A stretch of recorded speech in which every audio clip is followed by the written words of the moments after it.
This podcast is sponsored by Rekha Rao.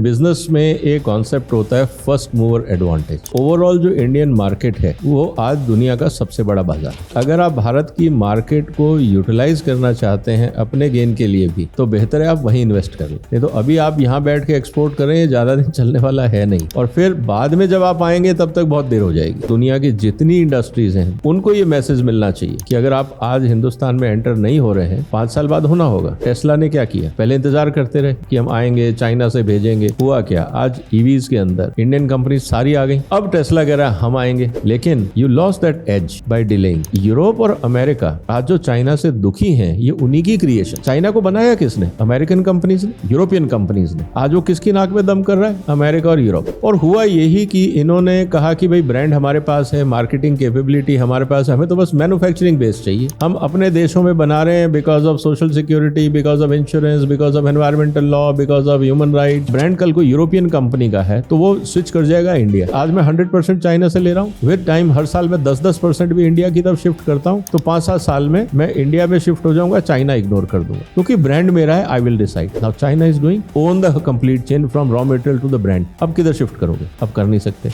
World का 60% alternate to, अगर हम allopathic की बात करें तो Chinese medicine, which is anything between $40 to $60 billion market. हम कहाँ पहुंचे आयुर्वेदा को लेकर, जबकि योगा के साथ आयुर्वेदा पॉपुलराइज होना चाहिए था as a complete health concept. हम नहीं कर पाए। उसका कारण ये है कि हमने आयुर्वेदिक में क्वालिटी पे ध्यान नहीं दिया। आपने आयुर्वेद का नाम लिया, वो मैं बता रहा हूँ क्योंकि मैंने इस सेक्टर से डील किया हुआ। हमारी एक भी मेडिसिन एज मेडिसिन एक्सपोर्ट नहीं होती, आइदर फूड सप्लीमेंट और वेलनेस मटेरियल। आज आप आयुर्वेदिक मेडिसिन का माइक्रोबायोलॉजिकल लोड चेक कर लो, आप दोबारा खाओगे नहीं।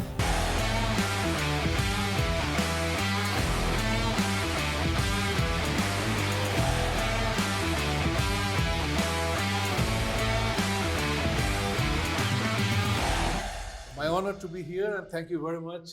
Let me have the pleasure of shaking you by the hand, as a Brit would say. नमस्ते।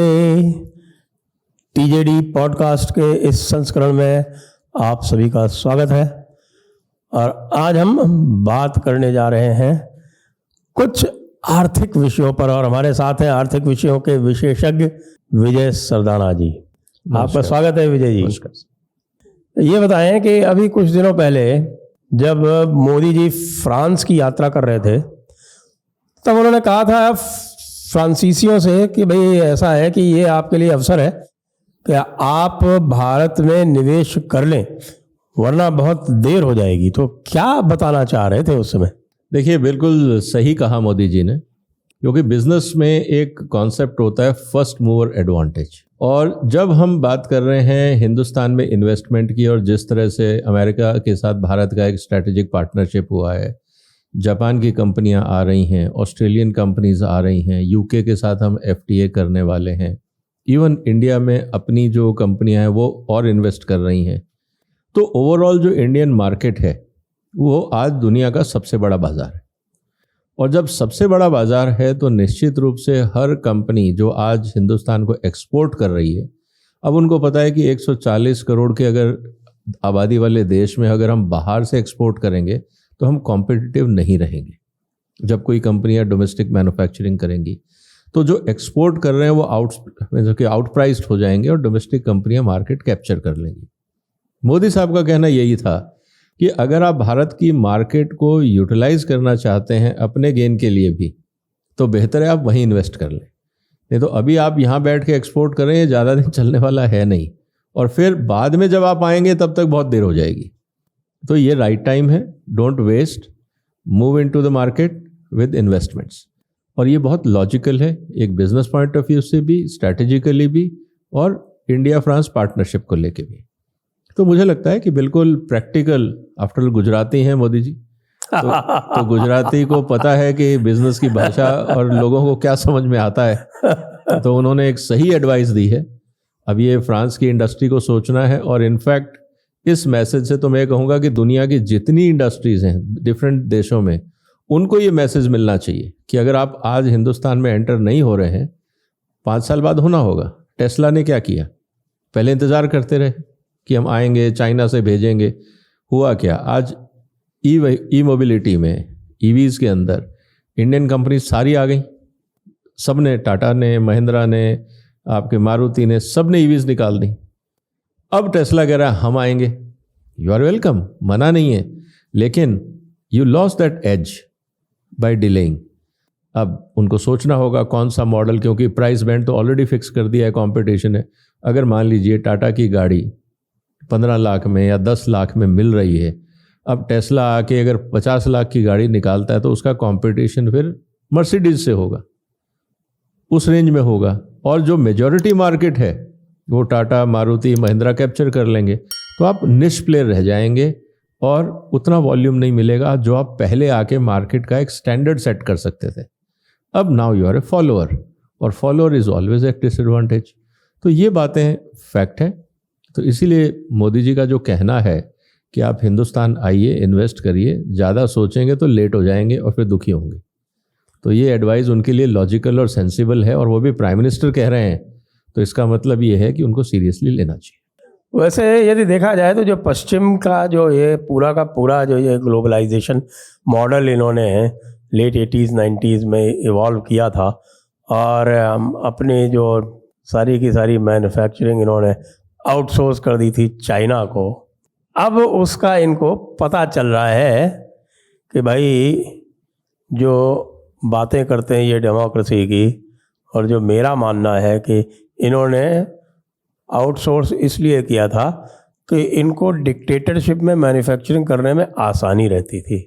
अमेरिका में अगर मैन्युफैक्चरिंग कर रहे हैं तो 25 तरह के लेबर लॉज, लेबर यूनियंस, और जिसको हम कहते हैं कलेक्टिव बार्गेनिंग, ये सब इनको फेस करनी पड़ती थी। तो जो पूरी की पूरी जो कैपिटलिस्टिक सोसाइटी का जो हम कह सकते हैं कि जब वो एक एक्सट्रीम पे जाती है तो फिर वो डिक्टेटरशिप से हाथ मिलाती है, और उसने उस डिक्टेटरशिप से हाथ मिला के अपनी जो मैन्युफैक्चरिंग कैपेसिटी थी वो तो कर ली ख़त्म।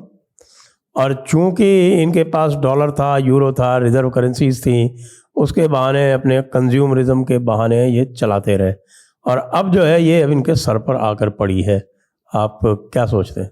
बिल्कुल सही कहा आपने। देखिए, सबसे बड़ी गलतफहमी जो वेस्टर्न बिजनेस वर्ल्ड में रही, उनको ये गलतफहमी रही कि उनसे ज़्यादा दिमाग किसी में नहीं। उनको ये लगा कि भाई टेक्नोलॉजी हमारे पास है, सारे मैनेजमेंट के फंडे हमारे पास हैं, पैसा हमारे पास है, हम पूरी ज़िंदगी रूल करेंगे। ये लोग भूल गए कि भाई हर आदमी रोटी खाता है, भगवान ने सबको दिमाग दिया है। ठीक है, अभी तक हमने इस्तेमाल नहीं किया था तो तुम आगे निकल गए, लेकिन जिस दिन हम दिमाग चलाने लगेंगे उस दिन कहाँ जाओगे? क्योंकि इंडिया और चाइना का सबसे बड़ा बेनिफिट क्या है कि बाजार हमारे पास, and we both are fast learner. ये बात ये भूल गए। इनको लगा कि जो गुलामी के समय में हिंदुस्तान को हमने लेबर ट्रीट किया, ये वैसे ही रहने वाले हैं। ये इनकी सबसे बड़ा मिस कैलकुलेशन था। और हुआ यही कि इन्होंने कहा कि भाई ब्रांड हमारे पास है, मार्केटिंग कैपेबिलिटी हमारे पास है, हमें तो बस मैन्युफैक्चरिंग बेस चाहिए। हम अपने देशों में बना रहे हैं because of social security, because of insurance, because of environmental law, because of human rights, because of social norms. ये सब करके हमारा कॉस्ट ऑफ प्रोडक्शन बहुत बढ़ जाता है, प्लस टैक्सेशन, सो ट्रांजैक्शन कॉस्ट बढ़ जाती हैं, प्लस कंज्यूमर लायबिलिटी कि भैया ख़राब हो गया तो आपको सब रिप्लेस करना है या रिपेयर करना है, जो भी लायबिलिटीज़ हैं। तो इनका ओवरऑल बिजनेस कॉस्ट बहुत ज़्यादा था। इनको लगा यार चाइना सस्ता है, लेबर वहाँ की सरकार डिसाइड करेगी क्योंकि उनको इन्वेस्टमेंट चाहिए, उनको मैन्युफैक्चरिंग चाहिए एम्प्लॉयमेंट के लिए, चाइना की गरज है, और हम जैसा कहेंगे चाइना करेगा। चाइनीज़ ने भी किया, लेकिन ये भूल गए कि मजबूरी बिजनेस नहीं हो सकती। तो चाइना की उस समय मजबूरी थी, इन्होंने इनकी सब बातें मानी कि तुम आओ तो सही। जब ये आए, उन्होंने मैन्युफैक्चरिंग किया, तो जब मान लीजिए कि यूरोप में एक प्रोडक्ट बनता था $100 का, ये चाइना में बनने लगा $20 या $30 का। अब आप खुद ही अपनी यूरोपियन कंपनी बंद कर दोगे कि यार यहाँ पे तो 120 में बेच रहा हूँ, यहाँ $20 मिल रहा है, वहाँ मेरे को बनवाता हूँ तो मुझे $80 का मार्जिन मिलता है, और शेयर होल्डर्स को क्या चाहिए? मार्जिन। तो जब प्रेशर आया कि मार्जिन बढ़ाओ, परफॉर्मेंस बढ़ाओ, शेयर मार्केट का वैल्यू बढ़ना चाहिए, तो इन्होंने अपनी अपनी फैक्ट्रियाँ बंद करी और चाइना शिफ्ट हो गए। चाइना को उसी दिन का इंतज़ार था।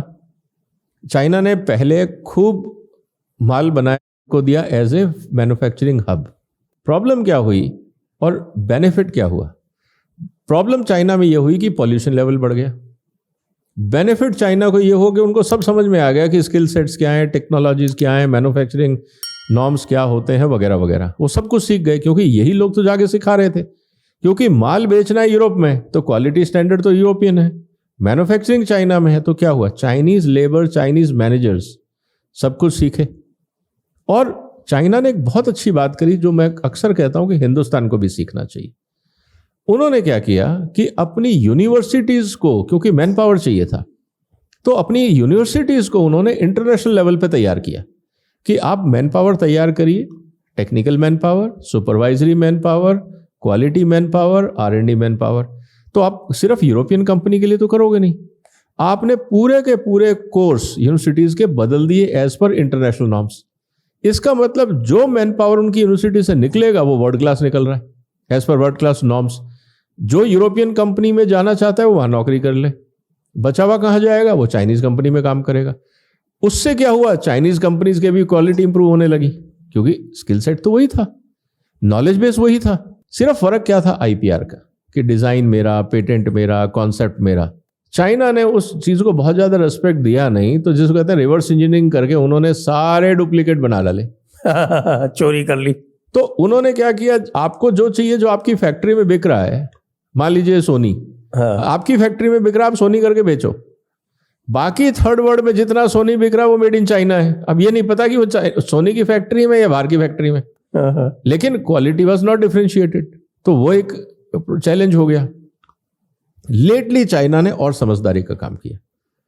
उन्होंने कहा कि हम OEM की तरह क्यों काम करें, why we should behave like a vendor, why not we move into as a brand owner. Manufacturing capability तो उनकी बनी गई थी, आउटसोर्स वो कर ही रहे थे, बल्क में कर रहे थे, फॉर एग्जांपल केमिकल्स। अब उनके पास पूरी दुनिया की जो पेस्टिसाइड कंपनीज वो चाइनीज से खरीदती। उन्होंने कहा जब मैन्युफैक्चरिंग करके मैं ही दे रहा हूं, ये सिर्फ बोतल में भरते हैं, लेबल लगा के बेचते हैं, $10 का माल $100 में, ये तो मैं भी कर सकता हूं, लेकिन मेरे पास ब्रांड नहीं है। तो चाइना ने क्या किया, गवर्नमेंट ने वहां पे चाइनीज कंपनीज को कहा go and acquire the brands. तो बेस्ट ऑफ द ब्रांड दुनिया के चाइनीज कंपनीज ने एक्वायर करना शुरू किया। फॉर एग्जाम्पल सिंजेंटा, अब ये चाइनीज कंपनी है, कभी स्विस कंपनी हुआ करती थी। अब आप तो बाजार जा रहे हो सिंजेंटा के नाम पे, ओनरशिप किसकी हो गई, चाइनीज। लेनोवो किसकी कंपनी, चाइनीज। तो जितने बड़े ब्रांड्स थे दे स्टार्टेड एक्वायरिंग अलग अलग सेगमेंट्स में। इससे इनको मार्केट मिला। Imagine what is Oppo, they were OEMs for other manufacturers. अब ओप्पो अपने आप में ब्रांड हो गया क्योंकि इनको यह पता लग गया कि यार क्वालिटी तो जे दे रहा हूं वही कस्टमर अप्रिशिएट कर रहा है, सिर्फ मेरे पास ब्रांड नहीं है। तो कुछ तो ब्रांड इन्होंने एक्वायर किए, कुछ इन्होंने अपने ब्रांड्स क्रिएट किए। चाइनीज गवर्नमेंट ने पूरा सपोर्ट किया इंडस्ट्री को कि यू गो एंड एक्वायर। उनका साहब पैसे नहीं है कि वो हम देंगे। और मैं इसलिए ये फर्स्ट हैंड कह रहा हूं आपसे क्योंकि जब मैं ब्रिक्स मीटिंग में चाइना जाता था जी, तो जब हम बिजनेस कम्युनिटी में बैठ के डिनर टेबल पे, लंच टेबल पे बातें करते थे, तो एक बार मैं चाइनीज कमर्शियल बैंक के MD के साथ मेरे लंच में मेरे साथ टेबल पे थे। इंसिडेंटली वहां बहुत कम लोग मिल पाते हैं जो फ्रैंकली आपसे इंग्लिश में बात कर सके। हाँ। तो कोशिश हमारी ऐसी होती थी जो थोड़ा बहुत अंग्रेजी में बात कर ले, हम उसके पास बैठे ताकि कुछ सीख सकें उनसे जब इस तरह की इनफॉर्मल बातें होती थी तो बहुत अंदर की बात समझ में आती थी कि चाइनीज कितना स्ट्रेटेजिकली सोचते हैं। और चाहे वो स्मॉल स्केल इंडस्ट्रीज का यूनिवर्सिटी के साथ पार्टनरशिप, मैंडेटरी बैंकिंग सिस्टम का, कॉर्पोरेट बैंकिंग में उन्होंने यहां तक भी कहा चाइना ने कि आप 40% पैसा आप ले आओ और 60% पैसा हम देंगे, with a condition CFO bank appoint करेगा। तो पैसा लेके भागने नहीं देंगे। हमारे यहां तो क्या होता है, बैंक से पैसा लिया और लोग रवाना हो गए। अनफॉर्चुनेट पार्ट ये था। तो चाइना को भी ये पता था कि ये कंपनियां पैसा लेके भाग ना जाए या इन्फ्लेटेड कॉस्टिंग ना करें। उन्होंने इस चीज को कंट्रोल करने के लिए क्या किया कि अपनी कंपनीज को कहा you go and acquire assets around the world. पैसा नहीं है कोई बात नहीं, आप 40 पैसे आप लगाओ, 60 पैसे हम देंगे, with a condition CFO bank appoint करेगा, ताकि आपको घर मतलब पैसा लेके साइफन ऑफ करके 2 नंबर का काम करने के भगाने का मौका नहीं देंगे। That give China strength. और जब भी इंटरनेशनल मार्केट में क्राइसिस होता है, 2008 का क्राइसिस हुआ, पूरी दुनिया में एसेट्स के रेट गिरे, China went into buying स्प्री। Mines खरीदो, फार्म्स खरीदो, फैक्ट्रीज खरीदो, जो मिलता है सेंसिबल खरीदना शुरू करो। कोविड के समय they started moving in. Even जब इंडियन स्टॉक मार्केट भी गिर रहा था तो आपको याद होगा कि Chinese company started buying shares in Indian stock market.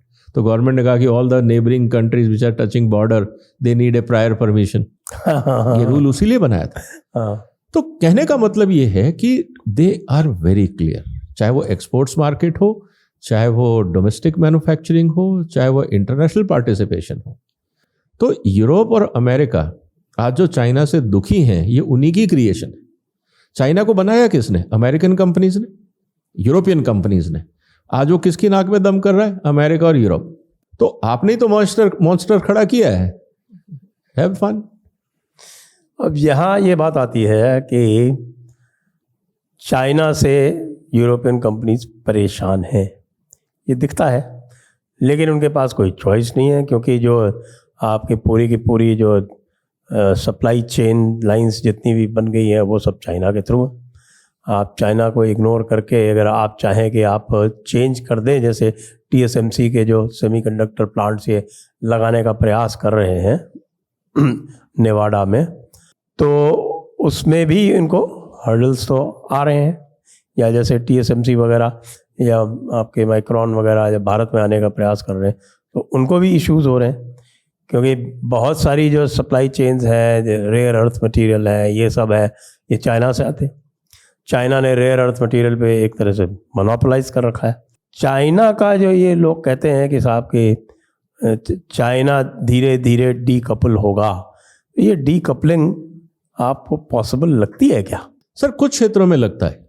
For example, अगर आप उसका अल्टरनेट रॉ मटेरियल या अल्टरनेट टेक्नोलॉजी ले आते हैं, फॉर एग्जाम्पल अगर आज हम लिथियम आयन बैटरी की बात करें, कल को मान लीजिए हम लिथियम आयन की जगह सोडियम आयन की बात करते हैं, आप कर सकते हैं, क्योंकि now you are not dependent on lithium resources. क्योंकि चाइना का काफ़ी सारा, चाहे वो अफ्रीका में हो या अफगानिस्तान की हम बात कर रहे हैं या बाकी जगह की बात कर रहे हैं, चाइना ने बहुत स्ट्रैटेजिकली उस रिसोर्सेज को अपने पास एक्वायर करने की कोशिश करी है।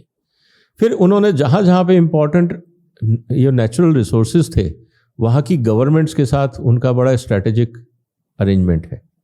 तो चाइना ने स्मार्ट प्ले किया है। हम लोग चाइना को अंडर एस्टिमेट करते हैं, लेकिन चाइना के जो थिंक टैंक्स हैं वो लंबा सोचते हैं। वो आने वाले 10 से 20 साल की प्लानिंग करते हैं। हम 5 वर्ष योजना की बात करते हैं। चाइना में भी मेक इन चाइना प्रोग्राम है। मैं आपको बताऊं इस बात को लेकर, जैसा मेक इन इंडिया कर रहे हैं ना, आप चाइना का मेक इन चाइना प्रोग्राम देखिए, उसमें जो इंसेंटिव्स वो देते हैं ना, हम उनके आगे कहीं नहीं है। आप just do apple to apple comparison. मैंने ये कंपैरिजन करके एक बार ग्रुप ऑफ मिनिस्टर्स को प्रेजेंटेशन दिया था ड्यूरिंग कोविड टाइम। मैंने कहा सर ये चाइना की मेक इन चाइना पॉलिसी के इंसेंटिव्स है और हम क्या दे रहे हैं? PLI। चाइना के अगेंस्ट हमारा जो इंसेंटिव प्रोग्राम है वो इट्स लाइक ए लॉलीपॉप। तो कहने का मतलब क्या है कि दे नो इट कि they are in a competitive world, they understand कि उनके against global political environment build हो रहा है। They understand, they are not ignorant और idiot. Fact of the matter is कि they are planning to counter it, कि तुम हमें अगर कर रहे हो तो इसीलिए they have enhanced their investments in research, in IPR areas. Ruthlessly they are changing the game plan as पर देयर कैपेबिलिटी। अब सडनली आप वहां से डिसोसिएट उन्हीं लाइन में हो सकते हो जहां पे you are coming with entirely new technologies. अब न्यू टेक्नोलॉजीज के अंदर इतना आसान नहीं है, you need huge investments. Hindustan में कौन कर रहा है? अगर आज हम बात कर रहे हैं, क्लासिक एग्जाम्पल आप देखिए, हम बात कर रहे हैं इंजन्स की, आज हम फाइटर जेट इंजन्स की बात कर रहे हैं। अल्टीमेटली हमारे यहाँ पे फाइटर जेट इंजन क्यों नहीं बन पाया? क्योंकि हमारे किसी भी इंजीनियरिंग कॉलेज में हम एरोडायनेमिक्स पे क्या काम करवाते हैं? कुछ नहीं। किसी भी IIT के अंदर एरोडायनेमिक्स या एविएशन को लेके क्या research other than few theory paper? ना कोई रिसर्च है, ना कोई PhDs हैं। क्योंकि जब तक आप एक्सपेरिमेंट में मिस्टेक्स नहीं करोगे, आप गलतियां नहीं ढूंढोगे, तो रेक्टिफाई क्या करोगे? And these are expensive researches. आपको उस तरह की विंड टनल्स, एरोडायनेमिक्स, 50 चीज़ें चाहिए। हम यहाँ क्या इन्वेस्टमेंट करते हैं? हमने क्या किया? 5 IIT थे वर्ल्ड क्लास, हमने आज 50 बना दिए। वो रिसोर्सेज हमने जो 5 में जाके वर्ल्ड क्लास 5 सेंटर बन सकते थे, हमने हर चीज़ में हम पॉलिटिक्स देखते हैं। हमने 50 बना दिए कि जब हमने 50 IIT खड़े कर दिए, पैसा किसी के पास नहीं।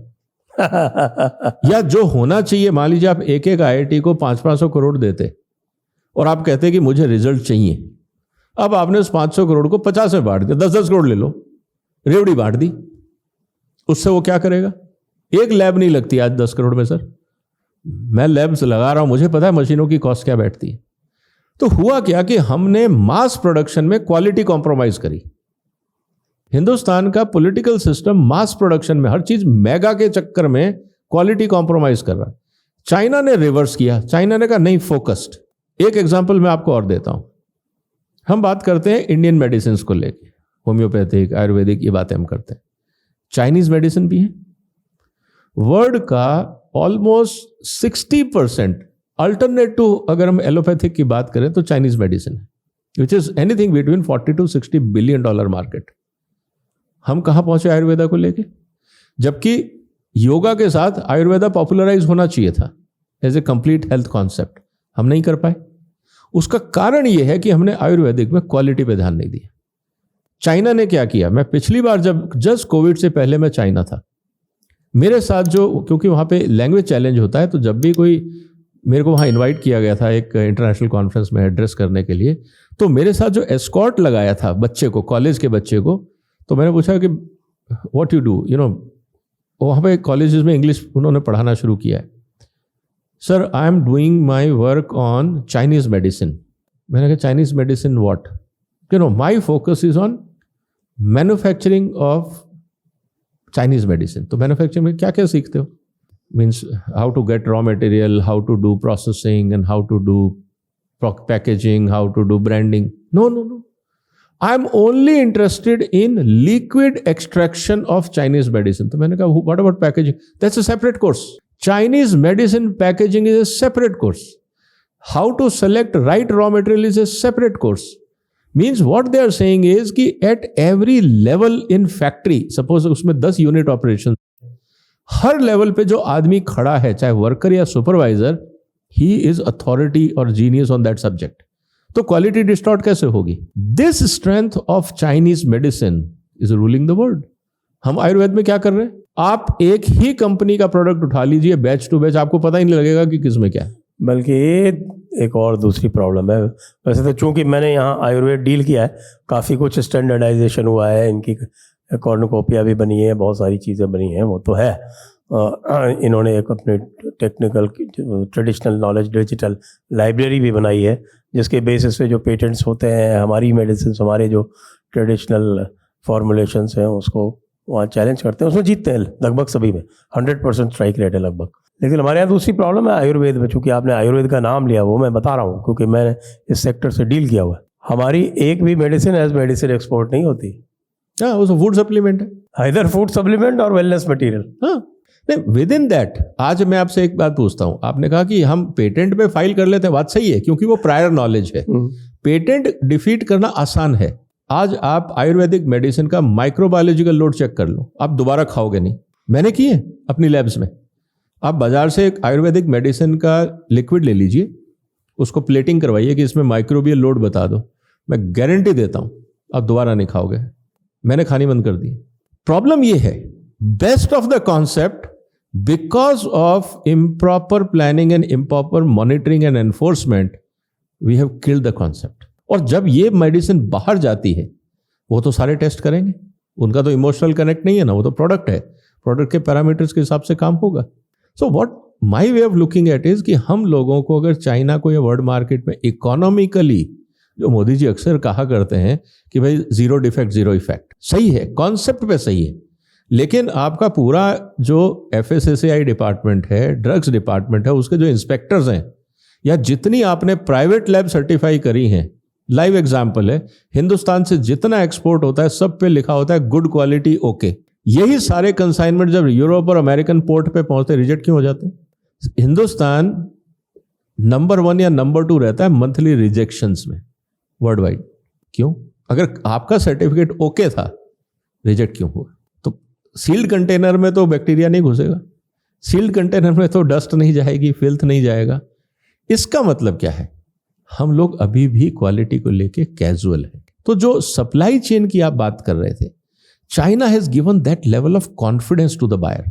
आज अमेरिकन कंपनी चाइना छोड़ के अगर इंडिया आना भी चाहे, can we assure repeatedly quality? अगर हम ये एश्योर कर दें, मार्केट आ जाएगा आपके पास। लेकिन वो माइंडसेट, वो स्किल सेट, वो कमिटमेंट और वो रूथलेस एनफोर्समेंट क्या हम कर पाएंगे? जब तक करप्शन है, मुश्किल है। अच्छा, बात यदि हम कर रहे हैं इसकी कि ये सप्लाई चेन को करने में जो हमारे पास जो चैलेंजेस हैं, तो ये जो इस समय हम देख रहे हैं कि चाइनीज़ इकोनॉमी में भारी स्ट्रक्चरल प्रॉब्लम्स हैं। वो पूरा उनका एक्सपोर्ट ओरिएंटेशन इतना होते हुए भी भारी स्ट्रक्चरल प्रॉब्लम्स हैं।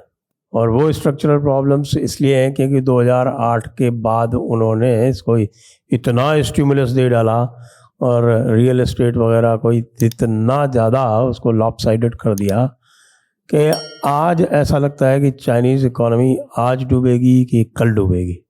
जबकि भारत में यही जो हमारी जो कमज़ोरियां हैं, ओवर डेमोक्रेटाइजेशन, उसके कारण हम बचे रह गए। क्या सोचते हैं आप? देखिए सर, बात तो सही है और इस पे करेक्टिव मेजर्स चाइना भी ले रहा है। देखिए, जैसे मैंने कहा ना कि वो अलर्ट रहते हैं इस चैलेंज को लेके, क्योंकि चाइनीज़ गवर्नमेंट को भी ये पता है कि अगर ज़्यादा गड़बड़ हुई और सिविल अनरेस्ट हुआ तो फिर वहाँ बचना मुश्किल है। चाइना में फिर वो अनईजीनेस आएगा। तिएनअनमेन स्क्वायर हमने देखा, आपने एक बार सप्रेस कर लिया, आज की दुनिया में हर चीज़ को सप्रेस करना बहुत मुश्किल हो जाता है। रूथलेसनेस एक लिमिट के आगे मुश्किल करती है काम को। लेकिन ये बात सही है, China is mainly export oriented economy. जितने उनके इंडस्ट्रियल टाउन्स हैं या हब्स हैं, वो सब कोस्टल बेल्ट पे हैं, अराउंड सी कोस्ट के ऊपर हैं, ओशन के आसपास हैं। तो वो चैलेंज तो फैक्ट है, क्योंकि उनका पूरा फोकस ही एक्सपोर्ट्स पे था। एक्सपोर्ट्स करेंगे, 2 रुपए का माल 5 रुपए में बेचेंगे तो पैसा आएगा, उसको इन्वेस्ट करेंगे इंफ्रास्ट्रक्चर में और अपनी इकोनॉमी को स्ट्रेंथन करेंगे और ज़्यादा से ज़्यादा मैन्युफैक्चरिंग हम करेंगे। यहाँ तक बिल्कुल सही बात है। उस हिसाब से चाइना ने अपनी इकोनॉमिक पॉलिसीज़ भी बनाई। अब वहाँ जाइए, छोटे छोटे शहरों में 2-2 हज़ार 3-3 हज़ार आदमी काम कर रहा है और कंप्लीट फोकस ऑन एक्सपोर्ट्स है। Lately China has started also looking into कि जो इंटीरियर्स में खासकर अनस्किल्ड मैन पावर है, एग्रीकल्चर है, लाइव स्टॉक है, हॉर्टिकल्चर है। पहले चाइना का अगर आप देखें तो बहुत सारा agriculture material, food material import होता था। Now they have started focusing on even productivity of agriculture. तो जो इंपोर्ट बिल था वो उसको कम करने की कोशिश कर रहे हैं। एक्सपोर्ट में स्लो डाउन है because of inflation and demand, plus countries like India emerging like mobile based shifting. So many things are happening. इसीलिए उन्होंने 2 चीज़ों पे काम किया। एक तो ब्रांडिंग, ताकि हम पूरी सप्लाई चेन को एंड टू एंड कंट्रोल कर सकें। अगर ब्रांड मेरा है या ब्रांड कल को यूरोपियन कंपनी का है तो वो स्विच कर जाएगा इंडिया। 50%, आज मैं 100% चाइना से ले रहा हूँ, विद टाइम हर साल मैं 10% भी इंडिया की तरफ शिफ्ट करता हूँ, तो 5-7 साल में मैं इंडिया में शिफ्ट हो जाऊँगा, चाइना इग्नोर कर दूंगा, क्योंकि ब्रांड मेरा है। I will decide. Now China is doing own the complete chain from raw material to the brand. अब किधर शिफ्ट करोगे? अब कर नहीं सकते। That is one important area. Second important area which we have to look at is properly on कि backward जो agriculture productivity है उसको इंप्रूव करें, ताकि इंपोर्ट डिपेंडेंसी कम हो और बहुत सारे एग्रीकल्चर प्रोडक्ट्स में they want to even export. Classic example is apples. जहां पे पूरी दुनिया अमेरिकन एप्पल खाती थी, आज चाइना से अमेरिका जाता है एप्पल। तो ये इंटरेस्टिंग डेवलपमेंट्स हो रहे हैं चाइना में। तो they understand the challenge, they are working on it. तो चाइना के बारे में जब बात करते हैं तो ये जो चाइना से जो आंकड़े निकल कर आते हैं उनकी तो विश्वसनीयता बिल्कुल ही नहीं मानी जाती। और बहुत सारे लोग ये भी आजकल कह रहे हैं, और बड़ा ही रिसर्च और एनालिसिस बेस्ड आजकल आ रहा है, और यूट्यूब पर तो पूरा भरमार है इसकी, और बड़े सॉलिड एपिसोड्स और टॉक्स उस पर चल रहे हैं, जो कहते हैं कि किसी भी हालत में जो इनकी $18 ट्रिलियन की जो इकोनॉमी बताई जाती है वो 9-10 ट्रिलियन से ज़्यादा की नहीं है। तो फिर ये प्रश्न उठता है कि जो सारे हम कैलकुलेशन करते हैं चाइना की स्ट्रेंथ के बारे में, चाइना सप्लाई लाइंस के बारे में, और पता ये चलता है कि भाई ये सारे फिगर्स जो हैं वो सबके टारगेट्स दिए हुए हैं नीचे तक, जो हर म्यूनिसिपैलिटी के टारगेट्स हैं, हर कॉरपोरेशन के, सिटी के टारगेट्स हैं। वो अपने अपने टारगेट पूरे करके और बढ़ा चढ़ा के बताते हैं, उनको वो इकट्ठा करके और उस पर थोड़ा और पैडअप करके आगे बता देते हैं। तो इस तरह की जो इकोनॉमी है जिसकी इन्फॉर्मेशन ही नहीं है, सोवियत यूनियन की इकोनॉमी कोलैप्स हुई इसी वजह से, क्योंकि उसके जो इन्फॉर्मेशन थी वो पूरी तरह से क्लाउडेड थी, हिडन थी, उसका कुछ पता नहीं चल रहा। तो इसको फिर कैसे ये टैकल कर पाएंगे? सर ये बात सही है, क्योंकि देखिए आज की दुनिया में डेटा का या इन्फॉर्मेशन से आप वन अपमैनशिप का खेल खेलते रहते हैं, चाहे वो अमेरिका हो, यूरोप हो, चाइना हो, कोई भी इकोनॉमी हो। हर आदमी दिखाना चाहता है कि एवरीथिंग इज़ अंडर कंट्रोल, एक पॉलिटिकल जस्टिफिकेशन के लिए, और दूसरा इन्वेस्टमेंट्स को अट्रैक्ट करने के लिए कि everything is growing well so you also come. क्योंकि अगर आप अचानक दिखाएंगे कि चाइना में स्लो डाउन है तो जो नया इन्वेस्टमेंट आना है वो नहीं आएगा, जो लोग और कुछ करना चाह रहे हैं वो फिर वहाँ से डिस्ट्रैक्ट होकर उसमें इकोनॉमी को देखेंगे जहाँ ग्रोथ है, क्योंकि चाइना से माल खरीद के वापस दूसरे देश में ले जाना इज़ ए ह्यूज कॉस्ट। तो ये सब चीज़ें होती हैं just to give a perception कि everything is normal, everything is comfortable. इसमें कोई दो राय नहीं है। पहली बात, ये हर कंट्री का खेल रहता है। दूसरा जो सबसे इम्पॉर्टेंट चीज़ है चाइना में कि आप न्यूट्रल डेटा की उम्मीद कर नहीं सकते, क्योंकि everything is controlled by Chinese communist party. Army से लेकर स्कूल तक सब उनके कंट्रोल में होता है। अब वहाँ जो भी थिंक टैंक है, जो भी वहाँ डेटा आएगा, या तो सरकार से आएगा या यूनिवर्सिटी से आएगा। अगर कोई private so called think tank भी है तो that is offshoot of communist party. तो ये बात हमें समझनी पड़ेगी। तो they have to play as per the political agenda of the country, उसमें कोई इशू नहीं रहता। अब रही बात कि क्या ये ब्लो ऑफ होगी, दो तरीके हैं इसको देखने के। एक तो हमें ये देखना है कि जो इंटरनेशनल मार्केट में जो एक्सपोर्ट डेटा है उसको आप मैनिपुलेट नहीं कर सकते, क्योंकि उसके क्रॉस चेकिंग है। कितना आपने एक्सपोर्ट किया आप उसको मैनिपुलेट कर सकते हो, लेकिन चाइना से कितना माल किस पोर्ट पे लैंड हुआ उसको आप कैसे मैनिपुलेट करोगे, क्योंकि वो तो एंट्री जो हुई है वो इंपोर्टिंग कंट्री का अपना डेटाबेस है, जिसको बताना है कि मैंने कितना इंपोर्ट किया। वो इन्फ्लेटेड तो बताएगा नहीं, वो तो एक्चुअल बताएगा। और उसमें फिर कैश ट्रांसफ़र है, मतलब पेमेंट सिस्टम्स हैं, उससे आपको एक्चुअल पता लग जाता है। तो इंटरनेशनल डेटा से आपको पता लग जाता है कि जैसे मान लीजिए चाइना की इकोनॉमी $2-2.5 ट्रिलियन के आसपास एक्सपोर्ट्स की अगर हम बात करें। अब डोमेस्टिक क्या उससे बड़ी है, सवाल ये आता है। क्या वहाँ पे इतनी परचेजिंग पावर है, लाइक जो आज अमेरिका को एक्सपोर्ट कर रहे हैं, यूरोप को कर रहे हैं, इंडिया को कर रहे हैं, क्या चाइनीज़ की एवरेज पॉपुलेशन की परचेजिंग पावर इतनी है? क्योंकि जो एक्सपोर्ट ओरिएंटेड इकोनॉमी है वहाँ तो निश्चित रूप से काफ़ी वेल्थ जनरेशन है। आप अगर जाते हैं आज चाइनीज सिटीज़ में तो you can virtually see wealth. Chinese cities are far better in many sense than western countries. चाहे वहाँ का इंफ्रास्ट्रक्चर देखें, सड़कें देखें, बिल्डिंगें देखें, ऑफिसेज देखें, कन्वेंशन हॉल्स देखें, एग्जीबिशन हॉल्स देखें, क्योंकि मैं बहुत जगह गया हूँ। तो you can virtually make out की worth they have invested a lot in their economy. लेकिन आउटसाइड चाइना, मैं विलेजेस में भी गया हूँ, they have invested a lot. लेकिन इन्वेस्टमेंट के साथ साथ क्या वास्तव में उसका बेनिफिट मिल रहा है? क्योंकि चाइना अगर आपको वहाँ पे घुमाते भी हैं या गांव में भी लेके जाते हैं तो उन सेलेक्टेड कंडक्टेड टूर होता है। वो बुरा हाल तो दिखाएंगे नहीं, भिखारी दिखाएंगे नहीं, वो तो दिखाएंगे ऑल विलेजेस आर ग्रेट। वो एस्पेक्ट भी हमारे पास है। तो ओवरऑल आप डेफिनेटली डिस्काउंट कर सकते हैं कि अगर 18 ट्रिलियन वो बोल रहे हैं तो 18 ट्रिलियन में आप उसको एक्सट्रीम नंबर मान लीजिए, डाउन द लाइन आप 25% भी डिस्काउंट कर सकते हैं। अब सवाल ये है कि ये इन्फ्लेशन या इन्फ्लेटेड नंबर कितने दिन चलेगा? कभी ना कभी तो बबल फटेगा। और स्थिति अब ये आएगी कि अगर आप उसको कंटिन्यूअस इन्फ्लेटेड दिखा रहे हो और ग्राउंड लेवल पे डिस्ट्रेस है, तो या तो आप उनको कंटिन्यू सब्सिडाइज करते रहिए, वो नंबर आप दिखा नहीं सकते क्योंकि दो नंबर में चैलेंज है। आपकी बात को ही एक एग्जांपल से इसको सप्लीमेंट करूंगा। जैसे चाइना की हाई स्पीड रेल है, वो हाई स्पीड रेल जो है वो इस समय 500-600 बिलियन डॉलर के लॉस में चल रही है। और उन्होंने ऐसे इनएफिशिएंट एलोकेशंस किए हैं, जैसे उन्होंने उरुमची तक आपके 1200-1300 के शायद 2000 किलोमीटर है उरुमची, तो शंघाई से उरुमची 2000-3000 किलोमीटर की उन्होंने हाई स्पीड रेल बना दी, बुलेट ट्रेन वाली, और उस पे दिन में 2 ट्रेनें चलती हैं।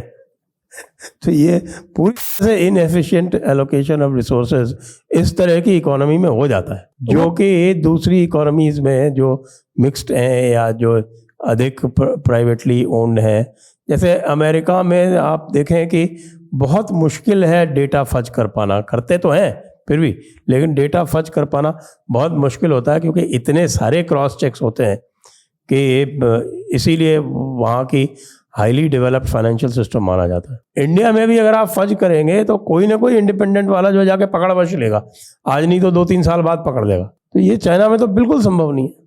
बिल्कुल सही कहा आपने, क्योंकि देखिए जब सब एवरीथिंग, ऑडिटर वहाँ का controlled, banking system controlled, stock market controlled, तो यूनिवर्सिटीज अंडर कंट्रोल, तो जो डेटा निकलेगा वो एक ही सोर्स निकलेगा। अब वहाँ पे जो कॉरपोरेशंस हैं और इंपोर्ट एक्सपोर्ट की जो एजेंसीज हैं वो भी गवर्नमेंट कंट्रोल्ड है।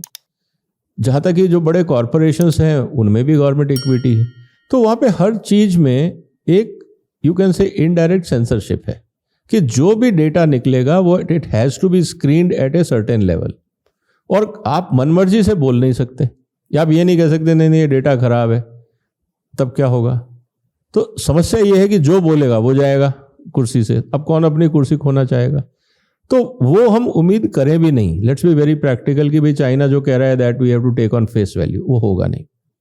लेकिन 2-3 चीजें हैं डेटा नहीं पब्लिश करने का, और ट्रांसपेरेंट डेटा, खासकर for example subsidy in China, nobody knows.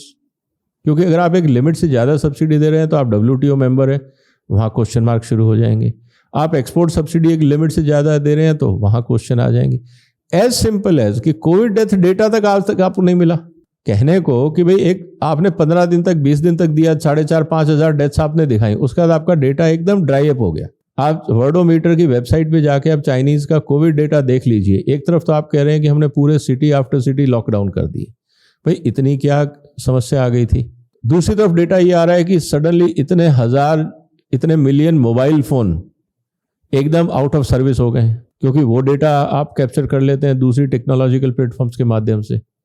ये सब डेटा है, फिर आप कहते हैं कि नहीं एवरीथिंग इज अंडर कंट्रोल। तो वहाँ पे जो चीज़ें क्रॉस वेरीफाइड टेक्नोलॉजिकली नहीं हो सकती, या सैटेलाइट हो या साइबर टेक्नोलॉजी हो या मोबाइल टेक्नोलॉजी, जिसको आप डिजिटल फिंगरप्रिंट जिसके आप बाहर नहीं निकाल सकते चाइना से, अगर आप उम्मीद करते हैं कि लोकल डेटा आपको रिलायबल मिल जाएगा, वो डिफिकल्ट है। क्यों? उसके पॉलिटिकल रीजंस भी हैं, उसके इकोनॉमिक रीजंस भी हैं। तो ये दोनों बातें हैं। अब सवाल घूम फिर के ये आता है कि क्या वास्तव में 18 बिलियन है? आराम से आप 25% डिस्काउंट कर सकते हैं, क्योंकि एक्सपोर्ट भी स्लो डाउन। 25% डिस्काउंट करते 12 पे आ गया वो 12 पे आ गया। अब 12 पे अगर आप आ गया है तो अब आप कहेंगे नहीं ये 12 नहीं है, ये 17 है या 15 है। अब प्रॉब्लम ये आती है कि आप वैल्यू एडिशन जो कंपोनेंट है उसको क्या मानते हैं। फॉर एग्जांपल मोबाइल, अब मोबाइल में आप जो एक्सपोर्ट वैल्यू है आप उसको तो कैलकुलेट कर लेंगे, रिवर्स में अगर आप उसको एग्जैक्टली मल्टीप्लाई करेंगे, is it the right way? I don't know. वहां पे टोटल मोबाइल कितने फोन खरीदे जा रहे हैं हर साल, नोबडी नोज। तो जो हाई टिकट आइटम्स हैं, क्योंकि जब आप चाइना जाते हो तो वास्तव में वहां पे जो प्रोडक्ट्स हैं, मैं एक रिवर्स एग्जांपल देता हूं सर। चाइनीज प्रोडक्ट आज दिल्ली में आपको मार्केट्स में मिल जाते हैं। फॉर एग्जांपल आप डिजिटल घड़ी ले लो, या आप हेडफोन ले लो, आप पेन ड्राइव्स ले लो, जो कॉमन यूज़ का आइटम है, जो ऑफिस में बता रहा हूँ, जो बच्चे भी लेते हैं, यूथ भी यूज़ खरीदता है। अब आपको इंडिया में तो कुछ नहीं बन रहा, सब चाइना से इंपोर्ट हो रहा है। उस मार्केट में हेडफोन आपको 35 रुपये मिल रहा है, इंडिया में 50 रुपये में मिल रहा है। 35 से 50 रुपये में आपको हेडफोन मिल रहा है वायरलेस, नॉट वायर्ड की मैं बात कर रहा हूँ। ऐसी मार्केट्स हैं, लेकिन आपको 100 पीस लेने होंगे, 500 पीस लेने होंगे, बल्क में है। चाहे कितना भी बल्क हो सर, 35-50 रुपये में अगर आपको कोई हेडफोन मिल रहा है दिल्ली में, कुछ भी नहीं तो ट्रांसपोर्ट कॉस्ट तो लगी होगी, भाड़ा तो लगा होगा, इंडिया में हैंडलिंग चार्जेस लगी होंगी, चाइना में हैंडलिंग चार्जेस लगी होंगी। अब सोचिए वो एक्चुअल इस प्रोडक्ट की कॉस्ट ऑफ प्रोडक्शन क्या होगी? 10 रुपये प्लास्टिक और एक छोटा सा चिप है। अब 10 रुपये में आपकी वो फैक्ट्री बना के मान लीजिए मुझे दे रही है, और मैं इंडिया में सारे खर्चे निकाल के उसमें 5 रुपये अपने भी रखूंगा, 35 में बेच रहा हूं मान लो। तो जब वो फैक्ट्री 10 रुपए का प्रोडक्ट बना रही है और वो एम्प्लॉयज को भी देगी, बाकी खर्चे भी निकालेगी, रॉ मटेरियल की कॉस्ट भी निकलेगी, एक्चुअली है क्या कॉस्ट? और जब आप उसको जीडीपी के साथ कैलकुलेट करते हो और उस हिसाब से आप अगर आप कहोगे कि मैं इसको 35 रुपए में करूंगा, कॉस्ट तो एक्चुअली 5 रुपए होगी। तो ये जो खेल है वैल्यू एडिशन, एक जो वर्ड आता है, अब ये परसेप्शन में खेल जाता है कि आप किसको मान रहे हो, क्योंकि नोबडी नोज एक्चुअल कॉस्ट। और एक नहीं, ऐसी बहुत सारी चीजें हैं। आप चाइनीज शर्ट्स ले लो, चाइनीज प्रोडक्ट्स ले लो, चाइनीज टॉयज ले लो। अक्सर मैं ये कहता हूं कि कम से कम गवर्नमेंट ऑफ इंडिया और इंडियन यूनिवर्सिटीज को या मिनिस्ट्रीज को ये कैलकुलेशन तो हमें करना ही चाहिए कि जो प्रोडक्ट आके चाइना का यहाँ 35 रुपए में बिक रहा है, उसकी एक्चुअल कॉस्ट ऑफ प्रोडक्शन क्या है और बाकी on the way transaction cost क्या है, ताकि ये तो हम बेंचमार्किंग कर सके कि हमारे यहाँ 10 रुपए में क्यों नहीं बन पा रहा। आई एज्यूम कि वहां पे इन्फ्लेशन है या डेटा सप्रेस्ड है, वहां 5 में बन रहा होगा, हमारे यहाँ 10 में बनेगा।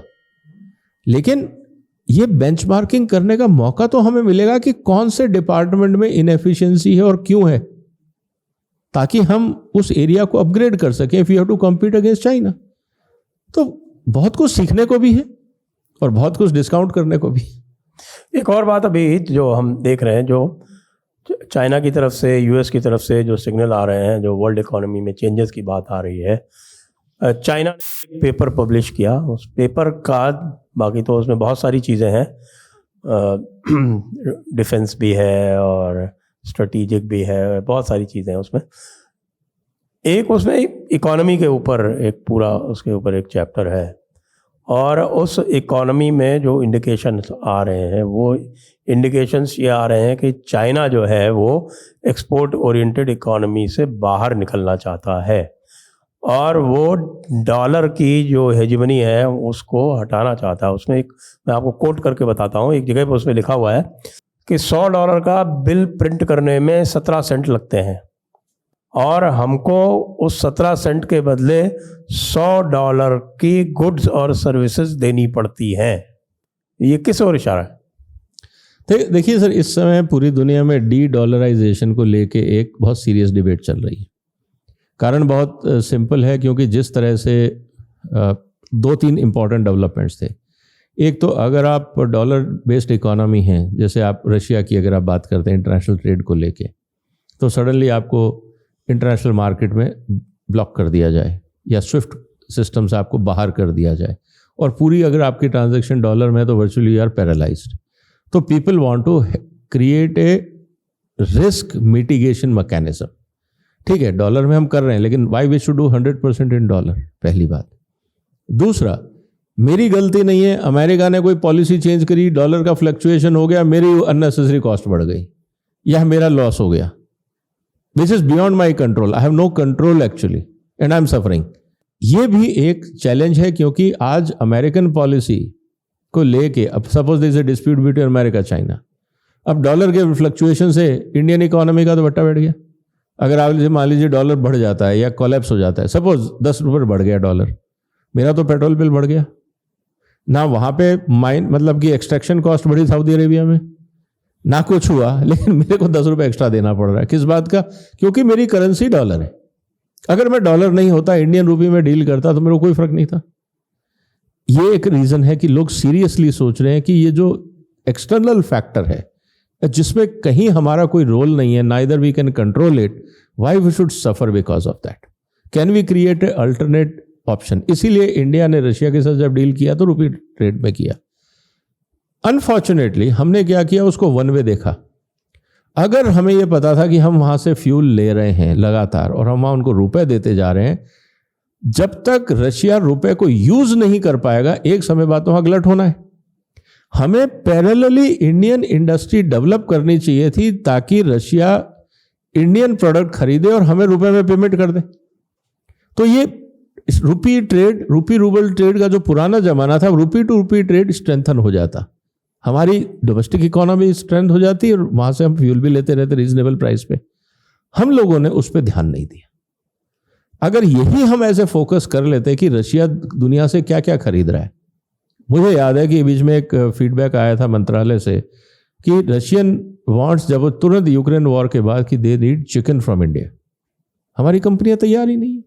अब सवाल ये है कि जब आपको पता है कि हर महीने 20-30 बिलियन डॉलर का चिकन एक्सपोर्ट होगा रशिया, हम उन कंपनियों को बुला के ट्रेन करवाते, यूनिवर्सिटी में उनको कहते कि भाई आप इनके मैन पावर को ट्रेन करो, उनके जो हाइजीनिक सिस्टम है उनको ट्रेन करो, जो भी छोटा मोटा उनका खर्चा है उन्हें इंटरेस्ट फ्री लोन दे दो, क्या ठीक है आप इसको तैयार करो लेकिन EMI बेसिस पर पेमेंट वापस होगा, फ्री पैसा नहीं दे रहे हैं, ताकि अकाउंटेबिलिटी फिक्स हो जाए।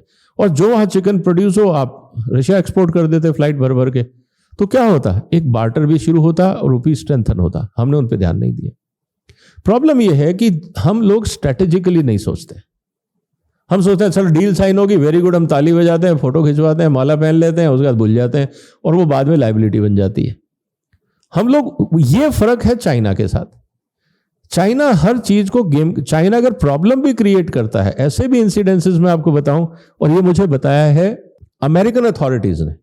जब मैं वहाँ अमेरिका में कुछ नेगोशिएशंस के लिए गया था, तो वहाँ पे कुछ एग्रीकल्चर डिपार्टमेंट के ऑफिसर्स थे जो कभी इंडिया में पोस्टेड थे, तो मेरे मित्र भी थे। एक क्लासिक एग्जांपल मैं बताता हूँ कि कैसे चाइना प्लान करता है।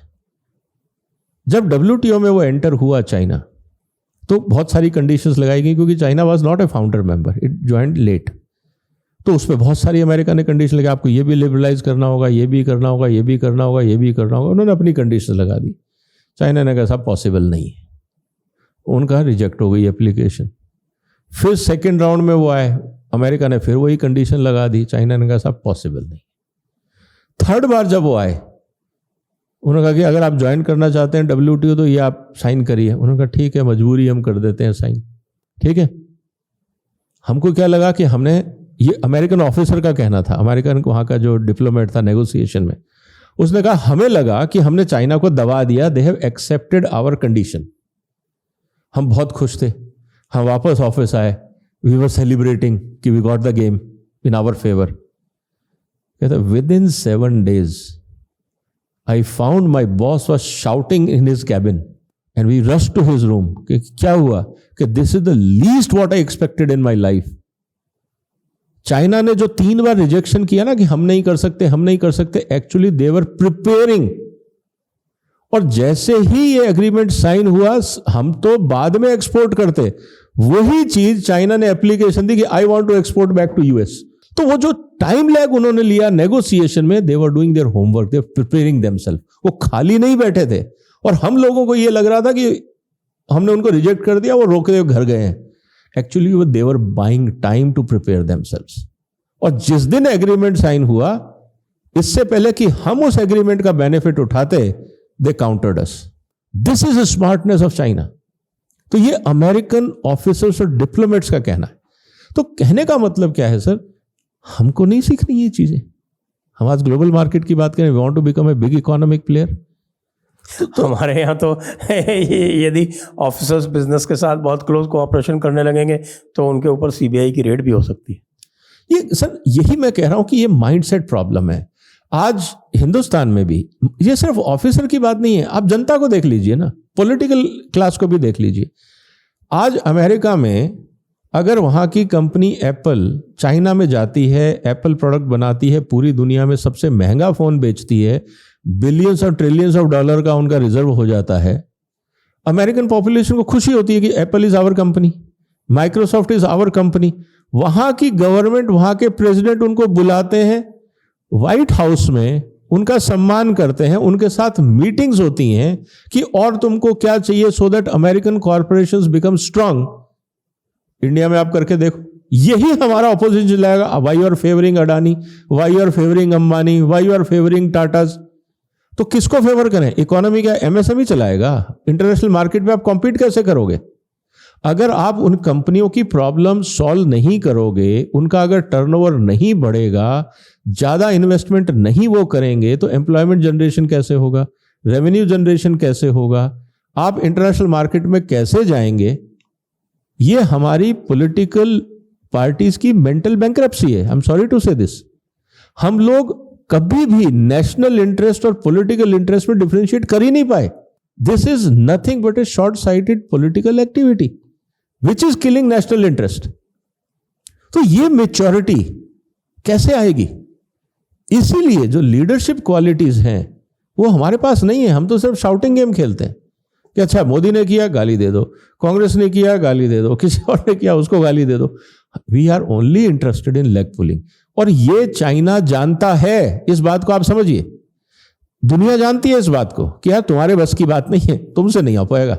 जैसे कहा था ना कि भाई तुम्हारे बस की बात नहीं है, तुम नहीं कर पाओगे। क्योंकि मोदी को काउंटर करने के लिए चाइना नहीं चाहिए, कांग्रेस ही बहुत है या लेफ्ट पार्टीज ही बहुत है या ऑपोजिशन ही बहुत है। और चाइना को क्या करना है? एक छोटा सा नोट बना के एक पब्लिश करना है, चाहे वो इंडियन न्यूज़पेपर में थ्रू इंडियन ऑथर, कि why Modi is favouring Indian company, what is the agenda of BJP with Adani and Ambani. बस अपोजिशन को हेडलाइन मिलने चाहिए, रोशोर मचा देंगे। Actually this can be a planted news by China, who knows, just to create a political turbulence in India. क्योंकि अगर वो टर्बुलेंस, स्टरलाइट कॉपर का एग्जांपल है ना, स्टरलाइट कॉपर का है, एनजीओ खड़े कर दिए आपने। वो केस मेरे पास आया था, मैंने उस पूरी फाइल को पढ़ा है। हम हिंदुस्तान में उस समय मेरे ख्याल से आराम से 4,000 करोड़ का हम एक्सपोर्ट कर सकते थे। एक प्लांट बंद होने से आज हम 12,000 करोड़ का इंपोर्ट कर रहे हैं। What is the cost to economy? और कोर्ट्स भी उसमें समझ लें। अनफॉर्चुनेटली कोर्ट्स को ये बात समझ में नहीं आती है कि उनके डिसीजन का इकोनॉमिक इंप्लीकेशन क्या है। दे गो इन ए थ्योरेटिकल वे। अब मुझे लगता है कहीं ना कहीं जजेस को भी कि cost of judgments, economic cost of judgments, इस पे एक पूरा व्हाइट पेपर आना चाहिए, या फिर उनका इकोनॉमिक एजुकेशन भी होना चाहिए। जरूरी है। मान लीजिए आज आप, मेरे 10,000 करोड़ का लोन है, आपने मेरी केस की अगली हियरिंग दे दी 3 महीने बाद, 3 महीने का ब्याज कौन देगा? आपने हियरिंग बदल दी ना, आपने कहा ठीक है I will hear this case after 90 days. अरे 90 डेज में तो मेरे ऊपर 300 करोड़ का लोन चढ़ जाएगा, इंटरेस्ट कॉस्ट चढ़ जाएगी मेरे पे। अगर मैं 1% भी मंथली लगाता हूं 10,000 करोड़ पे, क्या बैठा सर? उनको ये बात समझ में नहीं आती कि आपने सिर्फ एक डेट पोस्टपोन करिए, मेरे पे 300 करोड़ की लायबिलिटी खड़ी कर दी आपने, मैं कहां से लाऊंगा? तो हर आदमी यहां पे अपनी दुनिया में है। They don't understand implication of their own act, चाहे वो जुडिशरी हो, चाहे वो पॉलिटिशियन हो। और ब्यूरोक्रेसी का जैसे आपने कहा कि वो तो इसलिए डिसीजन लेगा कि अगर मैं सही डिसीजन भी लूंगा और मेरे पे किसी ने फेक कंप्लेंट भी कर दी तो मेरे पे तो सीबीआई इंक्वायरी होगी, तो कहता मैं क्यों करूं, लेट स्टेटस को कंटिन्यू। और स्टेटस को से कंट्री आगे नहीं जा सकेगा। तो ये अब अगर जुडिशरी इस बात को समझे कि ठीक है देयर इज ए लॉजिकल, मैं कहता हूं ठीक है एरर भी हुआ, एरर की कॉस्ट क्या होगी कि आप कंट्री की इकोनॉमी बैठा दो। इसका क्लासिक केस है ना, वो कोल ब्लॉक अलॉटमेंट वाला। वो कोल ब्लॉक अलॉटमेंट में जो सेक्रेटरी गवर्नमेंट ऑफ इंडिया जिनको सजा हुई बाद में जाके, उन्होंने केवल कैबिनेट डिसीजन का इम्प्लीमेंटेशन किया था। गुप्ता जी शायद ना, क्या गुप्ता जी, हाँ। तो मैं वही कह रहा हूं सर कि हम लोगों को, बिल्कुल सही कहा, हम लोगों को हर लेवल पे ये फंडामेंटल एजुकेशन देनी है। कहीं ना कहीं हमें लगता है कि जजेस नोस एवरीथिंग। कैसे हो सकता है भाई? आप लॉयर थे, आज आप जज बन गए, कल को आप टेबल के उधर थे, आज आप इधर आ गए। आपकी रिस्पॉन्सिबिलिटी बदली है, कैपेबिलिटी नहीं बदली है। आप समझिए इस बात को। मान लीजिए कि आज मैं किसी कंपनी में जनरल मैनेजर हूं, मैं नौकरी छोड़ के किसी दूसरी कंपनी में एज एमडी ज्वाइन कर लेता हूं, तो क्या मेरी कैपेबिलिटी बढ़ जाएगी? मेरी रिस्पॉन्सिबिलिटी बदलेगी, बस कैपेबिलिटी नहीं बदलती है। कल तक मैं लॉयर था, आज मैं जज बन गया, तो क्या मेरी कैपेबिलिटी बदल गई? नहीं, रिस्पॉन्सिबिलिटी बदली है। तो कैपेसिटी बिल्डिंग हम ये क्यों समझते हैं कि सिर्फ वर्कर और टेक्नीशियन की चाहिए? डिसीजन मेकर्स की कैपेसिटी बिल्डिंग इस देश में क्यों नहीं होती? क्योंकि उनको लगता है कि आई एम बॉर्न जीनियस। अब ये ट्रेजेडी इस देश के साथ है। और जब तक ये माइंडसेट नहीं बदलेगा, हम फिर बोलते रहे कि हमें डेवलप्ड इकोनॉमी बनना है, हम चाइना को कॉम्पीट करेंगे, मुश्किल है। सड़क बनाने से सर क्वालिटी नहीं इंप्रूव होती, क्वालिटी के लिए वो माइंडसेट चाहिए, वो फर्क है। यही जो अब आप बात कर रहे थे, इसी सिलसिले में हम एक उदाहरण ले लेते हैं जिससे कि भारत और चाइना में और यूएस में, इसमें सब में किस तरह से बिजनेस होता है और क्या अंतर है और क्या हमें आगे करना चाहिए, उसका एक हमें एक कह सकते हैं कि एक वानगी मिल सकती। और वो है हिंडनबर्ग और अडानी वाला मामला, जिसमें अचानक सुप्रीम कोर्ट कूद पड़ा बीच में और बड़ा शोर मचाया गया, और जो क्रेडिट स्विस ने उनके बॉन्ड जो हैं उनको एक तरह से ऑफिशियली तो नहीं लेकिन उन्होंने उसकी परचेज बंद करके तो वो ऐसा मान लिया गया, ब्लैक लिस्ट हो गई, वो कोलैप्स हो गया। और ये आगे बीच में कूद के साहब हमें इन्वेस्टर्स का पैसा जो है वो बचाना है, इत्यादि इत्यादि। तो ये जो नी जर्क रिएक्शन हुआ, इसको आप क्या मानते हैं? इसको आप मानते हैं कि ये कोई एक वेल मीनिंग स्टेप था, या कि ये इकोनॉमिक्स इलिटरेसी का रिजल्ट था? मिक्स था सर। देखिए क्या होता है कि हर चीज़ को समझना बहुत ज़रूरी होता है। अब जितनी आपकी समझ होगी आप उतना ही उसको डीप में समझ पाएंगे। जो अथॉरिटीज़ होंगी, जो सब्जेक्ट के माहिर होंगे, उनको समझ में आएगा कि ये कैसे हुआ होगा और उसमें कहाँ तक हमें इसको कंसिडर करना है, कहाँ पे इसको इग्नोर करना है या डिस्काउंट करना है। जिनको नहीं समझ में आएगी वो कहेंगे कि साहब पैसा डूब गया, सब कुछ हो गया। अब मैं 2-3 लाइव एग्जाम्पल आपको इसी केस पे दे रहा हूँ। हाइडेनबर्ग ने रिपोर्ट निकाली, उनका काम, उनको पता है कि दुनिया में जितने ट्रेडर्स हैं वो पढ़ते नहीं, वो ज़्यादातर रिटेल जो ट्रेडर है, जो रिटेल छोटा ट्रेडर है, एक तो है इंस्टीट्यूशनल ट्रेडर, उनकी अपनी रिसर्च होती है, सब होता है। पहला सवाल तो ये था कि जितने भी लोग अडानी की बैलेंस शीट्स को स्टडी कर रहे थे, बिजनेस मॉडल को स्टडी कर रहे थे, वो छोटे लोग नहीं थे, बड़ी बड़ी रिसर्च कंपनियां थी। किसी को समझ में नहीं आया, सिर्फ हाइडेनबर्ग को समझ में आया। मैं क्वेश्चन, वो तो खुद शॉर्ट सेलर है, मैं वही कह रहा हूं, प्रोस्पेक्टस में लिखा हुआ है, मैं वही कह रहा हूं। तो मेरा क्या कहना है कि जितनी भी रिसर्च कंपनीज थी जो स्टॉक इकोनॉमी में रिसर्च करती हैं, क्या उनको किसी को समझ में नहीं आया? पहली बात। दूसरा, अडानी के शेयर्स कितने हैं रिटेल इन्वेस्टर के पास? Most of the companies 80%, 75 to 85% are owned by Adani. ठीक, बहुत कम लिक्विडिटी है। अगर शेयर प्राइस गिरेगा तो सबसे पहले किसका गिरेगा? सबसे ज्यादा नुकसान किसका होगा? जो लार्जेस्ट शेयर होल्डर है। लार्जेस्ट शेयर होल्डर कौन है? अडानी है। तो रिटेल इन्वेस्टर का नंबर तो बाद में आएगा। लिक्विडिटी अगर आप रिटेल इन्वेस्टर की देखें, आज भी बैलेंस शीट में इंस्टीट्यूशनल इन्वेस्टर जितने भी लिस्टेड शेयर हैं, अडानी के 7, 8, 9 कंपनियां शायद, अगर आप ध्यान से उनकी बैलेंस शीट पढ़ें, क्योंकि मैंने एक एक कंपनी का एनालिसिस किया था, क्योंकि मेरा इंटरेस्ट है इक्विटी मार्केट में, हार्डली किसी कंपनी में 1%, 2%, 3%, एक कंपनी शायद मैक्सिमम 4 या 5% रिटेल इन्वेस्टर था। बाकी 1, 2, 1.5% थे, बाकी सब इंस्टीट्यूशनल इन्वेस्टर्स थे। आप ये कह रहे हैं कि सारे इंस्टीट्यूशनल इन्वेस्टर्स ने इन्वेस्ट कर दिया बगैर कुछ सोचे समझे? पहली बात। अब आप कह रहे हैं रिटेल इन्वेस्टर डूब गया, अरे है ही वो 1-1.5%, उसमें से एक मैं भी हूं। ठीक, हवा क्या बनी उन दिनों? इन्वेस्टर डूब गया। हकीकत क्या है सर? मैं आपको लाइव एग्जांपल अपना बताता हूं। मैंने अडानी का शेयर खरीदा था 75 रुपए में, 100 रुपए में, 125 रुपए में मान लो। वो शेयर पहुंच गया 4000, अब वो गिर के आ गया 2000। कौन डूबा? कौन डूबा?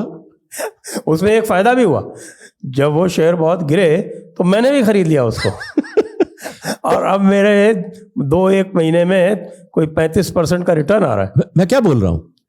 जब आप समझते ही नहीं और आपने, क्योंकि किसी ने न्यूज़पेपर चला दिया, शेयर मार्केट डूब गया, इन्वेस्टर मर गए, कौन, किधर, किसकी बात कर रहे हो? हाँ, सट्टे वाले मरे होंगे, उनका काम ही है। जब आप ब्लाइंड खेलोगे और आप सिर्फ स्पेकुलेटिव ट्रेड करोगे और आप अगर मरते हो उस धंधे में, तो यू डिजर्व इट ना, क्योंकि आपने बगैर दिमाग के कमाने की कोशिश करी। वो कितने दिन चलेगा? 1-2 बार चल जाता है, हर बार थोड़ी चलता है। एक बात ये समझने की है। दूसरा मुद्दा ये आता है इस पूरे प्रोसेस के अंदर, भाई सुप्रीम कोर्ट का काम है कि अगर कोई उनके सामने अपील आती है तो उसकी हियरिंग करना। सबसे पहले सवाल क्या हुआ कि भाई किसी ने कंप्लेंट फाइल करी कि इसमें घपला हुआ है, रिटेल इन्वेस्टर मर गया, ये हो गया, वो हो गया। सुप्रीम कोर्ट ने उसमें कहा कि नहीं, इसमें हम एक एक्सपर्ट कमेटी बैठाएंगे। उस दिन भी मैंने कहा था कि एक्सपर्ट कमेटी कुछ नहीं निकाल पाएगी। कारण, ज्यादातर जितनी ट्रांजैक्शंस की आप बात कर रहे हो सारी आउटसाइड इंडिया टेरिटरी है। ठीक है, you have no jurisdiction whatsoever. मैंने दुबई में बैठ के, ऑस्ट्रेलिया में बैठ के, मॉरिशस में बैठ के, स्विट्जरलैंड में बैठ के किसको कितना पैसा दिया, क्या खरीदा, क्या बेचा, आपका क्या जुरिडिक्शन है उस पर यार? मेरे को वहां 200 रुपए का शेयर अच्छा लगता है, मैं खरीदूंगा। आपके लिए 5 रुपए राइट वैल्यू है, आप मत खरीदो ना। मेरे लिए 200 भी सही है। It's a game of valuation, how you look at it, number 1। Number 2, आप जितने भी अडानी के शेयर उठा के देख लीजिए, आप उसमें ऑपरेटिंग प्रॉफिट देखिए, most of them are about 30%। Most of them 30%। किस कंपनी का वैल्यूएशन आता है ऑपरेटिंग प्रॉफिट में? Hardly any. और मैं खरीद किस लिए रहा हूं? आज के लिए नहीं, फ्यूचर के लिए। तो आपको अगर ये पता ही नहीं कि रिटेल इन्वेस्टर तो लॉन्ग टर्म इन्वेस्टमेंट करता है ना, दोनों है ना सर। अगर रिटेल इन्वेस्टर सेंसिबल है, जैसे मान लीजिए मैं कर रहा हूं बीइंग इन प्राइवेट सेक्टर, मुझे पता है मेरे को पेंशन नहीं मिलनी, तो मैं उन इक्विटीज में पैसे लगाऊंगा जो मेरे को बुढ़ापे में पैसा दे, and I have a long term vision, क्योंकि मेरा पेंशन प्लान तो वही है भाई। आफ्टर ऑल पेंशन प्लान क्या करता है? आपका पैसा लेके इक्विटी में लगाता है ना। तो instead of using a intermediary in between, if I understand the market, I will pick up the best shares and invest and forget it for 20 years, ताकि मैं रिटायरमेंट के बाद मुझे उससे जो डिविडेंड मिलेगा, तब तक बोनस मिलेगा, दुनिया भर की चीजें मिलेंगी, मेरा अपना एक होराइजन है। और मुझे लगता है कि यार जितना रिटर्न मिलेगा I will be very happy, मेरे को पेंशन तनख्वाह के बराबर मिल जाएगी, मेरे को कोई टेंशन नहीं है। ये मेरा है, सोचना है। मेरी सोच को गलत करने के लिए थर्ड पार्टी कैसे डिसाइड करेगा? पहली बात। दूसरा जो सबसे बड़ा मुद्दा था, एक्सपर्ट कमेटी क्या करेगी? सबसे पहली बात, आप ये कह रहे हैं कि जितना सेबी के लॉज बने हैं वो सब इनइफेक्टिव है। पार्लियामेंट ने बनाए, पार्लियामेंट्री कमेटी ने डिस्कस किए, डेली वहां पे इंसिडेंसेस हो रहे हैं, सेट है, सब कुछ है। अगर गैप्स थे तो आप हर साल रेगुलेशन बदल रहे हो। मैं स्टॉक मार्केट के बोर्ड पे था, स्टॉक एक्सचेंज के, ठीक है। मुझे पता है कि कितना रूथलेसली सेबी और आरबीआई मॉनिटर करते हैं। हम परेशान थे as a board of directors compliance को देखते देखते कि यार काम कब करेंगे जब दिन भर हम कंप्लायंस के ही कागज भरते रहेंगे। तो लोगों ने यह समझा नहीं कि अगर कहीं पे भी गलती होती है तो SEBI immediately change the guidelines. आपने उसको भी इग्नोर कर दिया। आपको यह लगा कि जितने लोग सेबी में बैठे हैं वो सब नालायक हैं, जितने ट्रेड में हैं वो सब नालायक हैं, जितने एनालिस्ट हैं वो सब नालायक हैं, जितने इन्वेस्टर्स हैं सब नालायक हैं। ये एक्सपर्ट कमेटी क्या निकाल के लाएगी? उस दिन भी मैंने कहा था इनके हाथ में कुछ नहीं आएगा, क्योंकि इनके पास कोई सजेशन होगा ही नहीं। ये सिर्फ they will give a illusionary कि ये होना चाहिए, वो होना चाहिए। आप जितना मर्जी टाइट कर दो, अल्टीमेटली विल किल। जरूरत से ज्यादा अगर आप टाइट करते हैं ना, यू किल। तो आप क्या इकोनॉमी को खत्म करना चाह रहे हैं? इक्विटी मार्केट को खत्म करना चाह रहे हैं? क्योंकि जब तक आप किसी भी सिस्टम में मार्जिनल प्ले नहीं रखेंगे, which is called safety margins, अगर आप हर चीज को कंट्रोल करने की कोशिश करेंगे, then you do not understand economy. तो ये प्रॉब्लम थी। और जो एक्सपर्ट कमेटी की रिपोर्ट आई है, इसका कोई लॉजिक नहीं है, और उसका जवाब सेबी ने दिया है।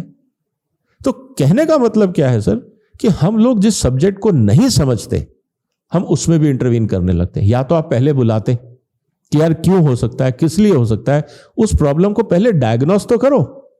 आप इमीडिएटली प्रिस्क्रिप्शन दे देते हो बगैर डायग्नोस के, और ये उम्मीद करते हुए कि एक थर्ड पार्टी जिसको पता ही नहीं, अब क्योंकि आपने कमेटी बना दी। इमेजिन करिए कि सुप्रीम कोर्ट की कमेटी है, अब सुप्रीम कोर्ट की कमेटी आती और आपको एक रिपोर्ट दे देते, सर कुछ गड़बड़ नहीं हुआ। नहीं तो वो जो एक्सपर्ट की कमेटी थी उसने तो रिपोर्ट तो यही दी थी ना कि प्राइमा फेसी कोई गलती नहीं मिली। मैं वही कह रहा हूं, कुछ नहीं हुआ। लेकिन in order to prove that they are expert, उन्होंने कुछ एक्सट्रेनियस सजेशन दे दिए, ये भी होना चाहिए था, वो भी होना। अरे तो आप मून ले लो ना, किसने मना किया?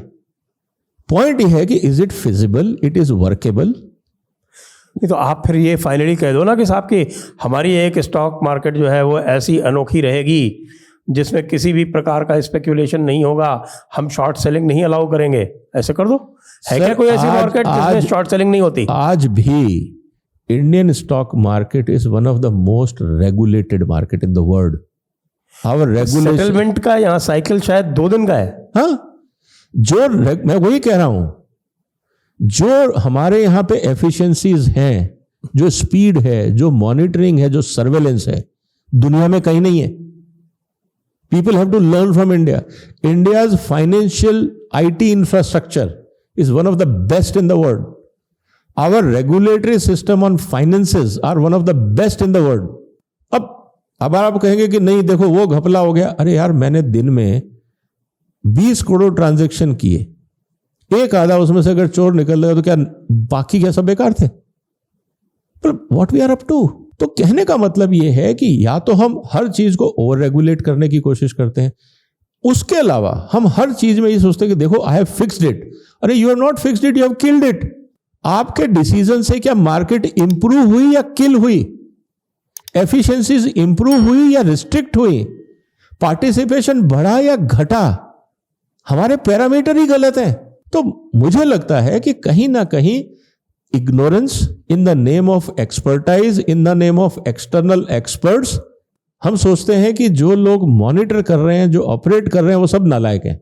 हमें पता है और एक एक्सटर्नल एक्सपर्ट को पता है जो लॉन्ग डिस्टेंस पे देख रहा है। आप 200 मीटर दूर हो, लेकिन आपको ये क्लासिक होता है ना सर, क्रिकेट मैच में जितने दर्शक बैठे होते हैं, अरे यार सचिन को शॉट मारना चाहिए था। अरे वहां खड़े हो ना 140 किलोमीटर की बॉल के आगे, आपको पता लगेगा कि बल्ला कैसे घूमता है। वो नहीं करेंगे। दर्शक बन के हर आदमी का एक्सपर्ट एडवाइस आएगा कि नहीं नहीं सचिन को यहाँ शॉट मारना चाहिए अब था। वही देखिए कि वही जो 4000 में जो ट्रेड हो रहा था अडानी एंटरप्राइजेस का शेयर, और वो 1200 तक पहुंच गया और उस पर इतना हल्ला गुल्ला हुआ, और अब वो वापस जो है वो रिबाउंड होके पहुंच गया 2200-2300। सर मेरे को एक बात बताइए, जिस कंपनी का मैंने आपको फंडामेंटल चीज बताई, ऑपरेटिंग मार्जिन अगर 30% है, ग्रोथ ट्रेजेक्टरी दिख रही है, कौन नहीं लेगा सर? सिर्फ मेरे को पीई देखना है ना। मान लीजिए मैंने शेयर खरीदा था 75 में, उस समय जो पीई था मान लीजिए उसके 12-15 जो भी था, मैंने लिया, मुझे पता था ये राइट प्राइसिंग है। जब वो पीई पहुंच गया 700, ठीक, मुझे पता है ये ओवर प्राइस है, मैं नहीं खरीदूंगा ना, इतनी कॉमन सेंस तो है। अब मैं खरीद रहा हूं जब पीई 700 है और फिर वो पीई घट के हो गया 500, तो कहते हैं मैं डूब गया। किसने कहा था घुसो? किसी से तुमने पूछा था? तुमको लगा कि नहीं ये 700 का 1700 होगा, ये तुम्हारा गैस था ना, ये तुम्हारी अंडरस्टैंडिंग थी। मेरी अंडरस्टैंडिंग ये थी कि नहीं यार 700 एक्सपेंसिव है, लेट नॉट बाई। मैंने जो स्टॉक अपना पोर्टफोलियो बना लिया, I am happy with that. जब आप गलत डिसीजन लोगे और मार्केट क्रैश होगा, हाउ यू कैन ब्लेम? चाहे वो हाइडेनबर्ग रिपोर्ट हो या नेचुरल प्रोसेस में अगर क्राइसिस भी आता, मान लीजिए कि एक कार्टेल होता, बियर्स इकट्ठे हो जाते और वो कहते हैं कि नहीं यार 700 बहुत ज्यादा है, लेट्स ब्रिंग इट टू 300। वो आपको अंबानी वाला किस्सा याद है, 83 वाला? हाँ? तो और उस समय साइकिल जो था वो 2 हफ्ते का हुआ करता था। हाँ? हर्षद मेहता का टाइम में क्यों घपला हुआ था? लॉन्ग 14 दिन का ट्रांजैक्शन टाइम था। 14 दिन में आप ले के ऊपर नीचे बहुत कुछ हिला लेते थे। तो उससे तो सीखा ना। हर्षद मेहता के बाद ही तो सेबी आया, उसी के बाद तो आपके स्टॉक मार्केट रेगुलेशंस इंप्रूव हुए। तो गलतियों से सीखा, ऐसा नहीं है।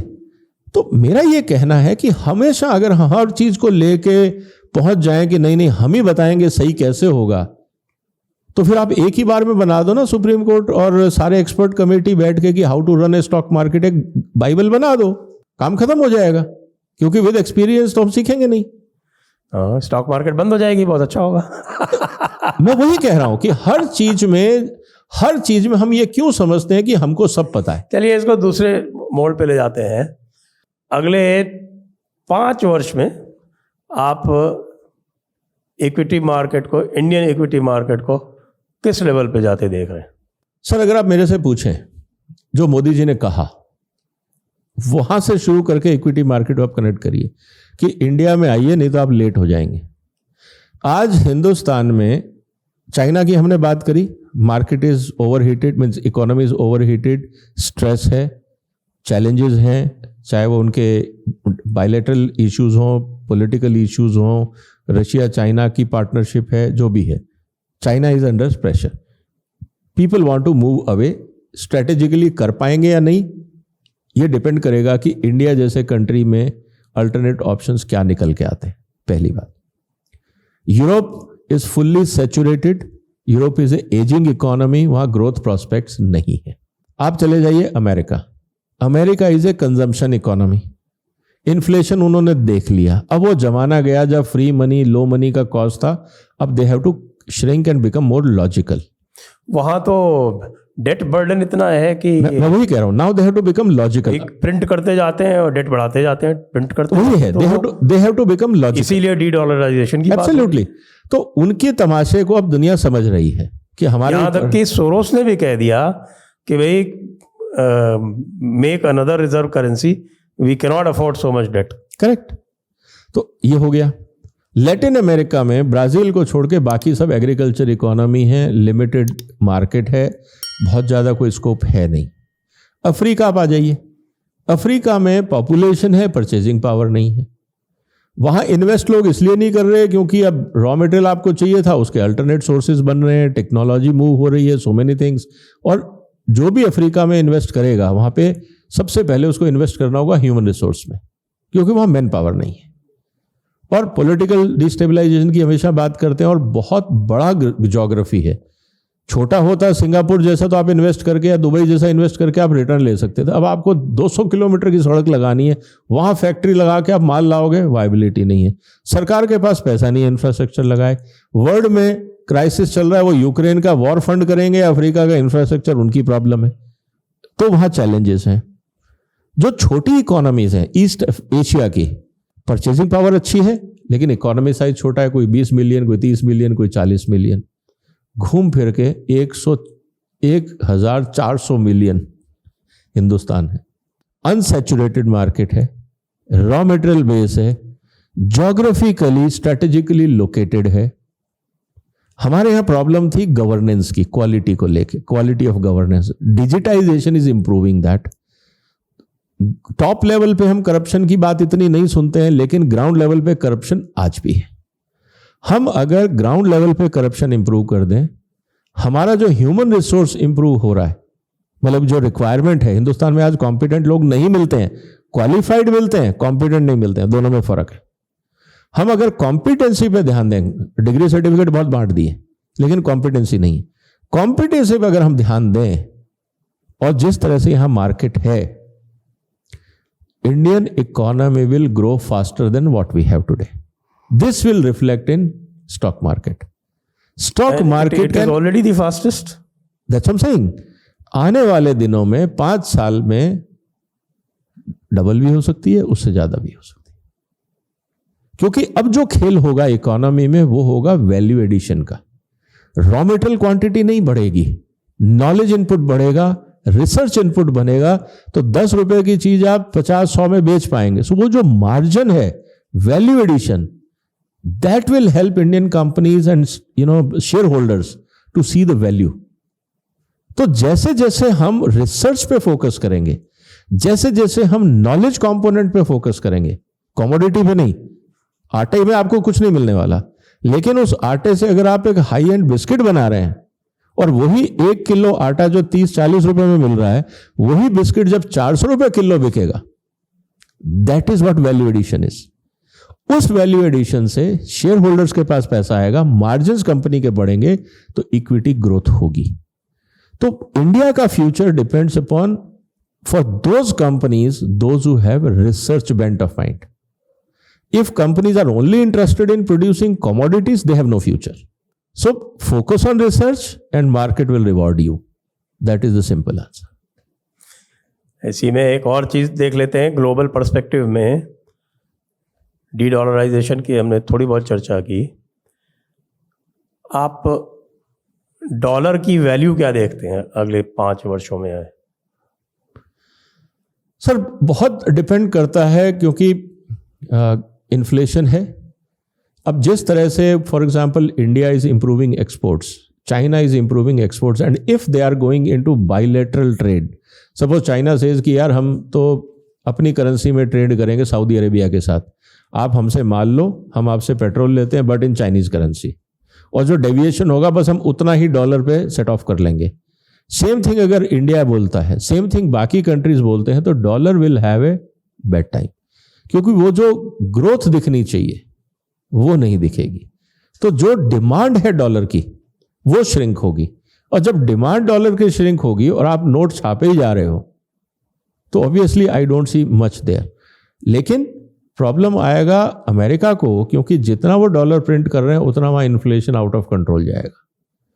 सो ये बात उनको समझनी पड़ेगी कि कंजम्पशन करके आप डेट पे चलते जाएंगे, ठीक है, आप सरवाइव कर रहे हैं क्योंकि आपको तो नोट छापने और मार्केट में उतारने हैं। क्या अमेरिका डॉलर को वापस पेग कर सकता है? सर, जिस तरह से वहां पे कंजम्पशन है, अपने खर्चों को जब तक वो कंट्रोल नहीं करेंगे, उनको नोट तो छापने पड़ेंगे, क्योंकि पेमेंट करेंगे कैसे? मार्केट वही है, कंजम्पशन वही है, पॉपुलेशन ऑलमोस्ट स्टैग्नेंट है, कोई बहुत ज़्यादा फर्क नहीं आ रहा। और जो ग्रोथ एक्सपेक्टेशन था, देखिए 2-3 चीज़ें हो गई। इंटरनेट आने से बहुत सारी चीज़ें फ्लैट हो गई। अब अमेरिका में ऐसा क्या प्रोडक्ट है जो वो एक्सपोर्ट करते हैं? कुछ नहीं।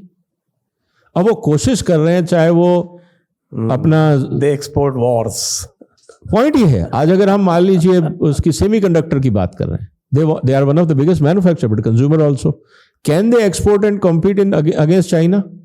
जब तक अमेरिका अपनी इकोनॉमी को चाइना के मुकाबले कॉम्पिटिटिव नहीं बनाता है, तो they will always be on losing side. क्योंकि आपको जब तक एक्सपोर्ट करके आप दुनिया से पैसा नहीं लेके आ रहे हो, जैसा चाइना ने किया, तो आपको तो नोट ही छापने पड़ेंगे ना, और सब्सिडी आप दोगे ही दोगे सर्वाइवल के लिए। Social security is huge cost. Social security is a cost, आपके बाकी subsidy is a huge cost. आज लाइबिलिटीज क्या है यूरोप और अमेरिका की? Because of social security. आप डॉलर और यूरो के अलावा और कोई रिजर्व करेंसी फ्यूचर में डेवलप होते देखते हैं क्या? सर, फ्रेगमेंटेशन होगा, क्योंकि अब करेंसी वॉर, हर आदमी डोमिनेंट चाहेगा। इंडिया नहीं चाहेगा चाइनीज करेंसी को रेफरेंस करना, चाइना नहीं चाहेगा कि इंडियन करेंसी को सपोर्ट करे। इसीलिए एक by default second world war के बाद डॉलर निकल के आया था अगेंस्ट। डॉलर क्यों आया था? Because of gold.